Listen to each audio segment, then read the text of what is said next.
The universe is vast. It stretches out in all directions, filled with billions of galaxies, each containing billions of stars.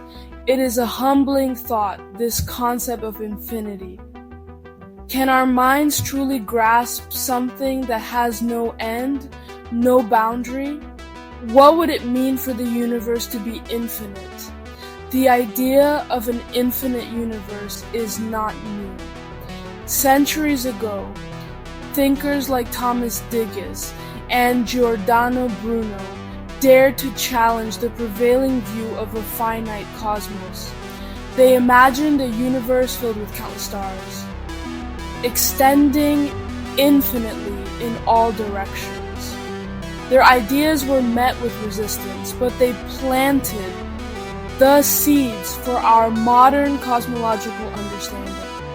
The question of infinity is not just a scientific one, it is a philosophical one, too. It forces us to confront the limits of our own understanding. It is a question that has captivated philosophers and scientists for millennia, and it continues to inspire awe and wonder today. Let's embark on a cosmic journey, a journey that will take us from our home planet to the very edge of the observable universe. We begin on Earth, a small planet orbiting an average star. As we journey outward, we encounter other planets, moons, and asteroids.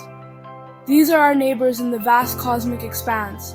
Venturing farther, we encounter the Milky Way, our home galaxy. This swirling collection of billions of stars is just one of countless galaxies scattered throughout the universe.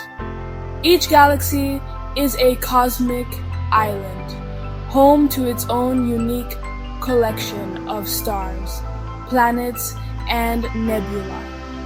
As we continue our journey, we encounter quasars, some of the most energetic objects in the universe. These distant beacons shine with the light of 1 trillion suns, powered by supermassive black holes at their cores. Their light has traveled for billions of years to reach us, offering a glimpse into the universe's distant past. Finally, we reach the cosmic microwave background, a faint afterglow of the Big Bang. This radiation, which permeates all of space, is the oldest light we can see. It offers a glimpse into the universe as it was just a few 100,000 years after its birth. What is the shape of the universe? Is it flat like a sheet of paper? Is it curved like a sphere or a saddle? These are some of the most fundamental questions in cosmology, and they are questions that Einstein's theory of general relativity has helped us to address.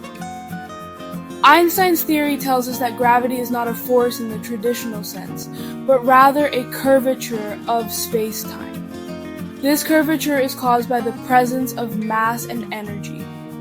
The more mass and energy there are in a given region of space-time, the more curved that region will be. The shape of the universe is determined by its density. If the universe is dense enough, its gravity will cause it to curve back on itself, like a sphere. If it is not dense enough, it will expand forever, and its curvature will be flat or saddle-shaped. Current observations suggest that the universe is very close to being flat, but the question of its ultimate shape is still an open one. The concept of infinity has fascinated philosophers for millennia. The ancient Greeks, for example, grappled with the paradoxes of infinity, such as the idea of a line that extends infinitely in both directions. How could such a line exist if it had no beginning and no end? Immanuel Kant, the 18th century German philosopher, also explored the philosophical implications of infinity.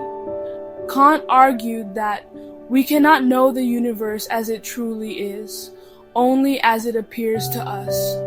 He called this the thing in itself versus the thing as we perceive it. For Kant, the concept of infinity was a regulative idea, something that our minds use to make sense of the world, even though we can never fully grasp it. The universe may or may not be infinite, but